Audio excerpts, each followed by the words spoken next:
സംസ്ഥാനത്തെ വനാതിർത്തി ഗ്രാമങ്ങളിൽ വന്യമൃഗശല്യം രൂക്ഷമാകുന്നു. ഇടുക്കി ചിന്നക്കനാലിൽ ചക്കക്കൊമ്പനും എറണാകുളം മാമലക്കണ്ടത്ത് കാട്ടാനക്കൂട്ടവും ജനവാസ മേഖലയിലെത്തി വ്യാപക നാശനഷ്ടങ്ങളുണ്ടാക്കിയ ശേഷമാണ് കാട്ടാനകൾ കാട് കയറിയത്. മൂന്നാർ 7 മലയിൽ കരിമ്പുലിയെയും കണ്ടു. ഇന്ന് പുലർച്ചെയാണ് എറണാകുളം കുട്ടമ്പഴിക്ക് സമീപം മാമലക്കണ്ടത്ത് കാട്ടാനക്കൂട്ടം എത്തിയത്.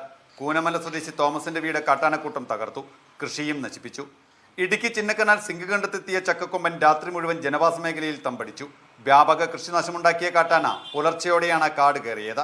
വനം വകുപ്പ് അടിയന്തരമായിട്ട് RRT സംഘത്തെ ചിന്നക്കനാലിൽ സ്ഥിരമായി നിയമിക്കുകയും അവർക്ക് പ്രത്യേകം വണ്ടി കൊടുത്ത് ആനയെ നിരീക്ഷിക്കാനും ജനവാസ മേഖലയിൽ ഇറങ്ങി കൃഷി നശിപ്പിക്കാതെ ആളുകൾക്ക് ഉപദ്രവമില്ലാതെ ഉള്ള നടപടി വളരെ അടിയന്തരമായിട്ട് വൈൽഡ് ലൈഫ് വാർഡൻ സ്വീകരിക്കണം. മൂന്നാർ 7 മലയിൽ ട്രക്കിങ്ങിന് പോയ വിനോദസഞ്ചാരികളാണ് കരിമ്പുലിയെ കണ്ടത്. ടൂറിസ്റ്റ് ഗൈഡ് രാജാണ് പുലിയെ ആദ്യം കാണുന്നത്. പുൽമേട്ടിലൂടെ നടന്നു നീങ്ങുന്ന പുലിയുടെ ദൃശ്യങ്ങൾ പകർത്തുകയും ചെയ്തു. ആദ്യം ഞാൻ കണ്ടപ്പോൾ പേടിച്ചു പോയി. ശരിക്കും പറഞ്ഞാൽ നമ്മൾ ഇത് നമുക്ക് ആഗ്രഹമുള്ള അനിമളാണ്, എന്നാൽ പോലും ഇത് കണ്ടപ്പോൾ അത്രയും അടുത്ത് ഞാൻ കണ്ടപ്പോൾ പേടിച്ചു പോയി. പിന്നെ അതിൻ്റെ മൂവ്മെൻറ്റ്സും കാര്യങ്ങളും അതിനെ ഞാൻ ഡിസ്റ്റർബ് ചെയ്യാത്ത രീതിയിൽ പോയി എനിക്ക് അതിനെ പടം എടുക്കാനുള്ള ചാൻസ് കിട്ടി. ഞാൻ പടം എടുത്ത് ഭയങ്കര സന്തോഷമാണ്.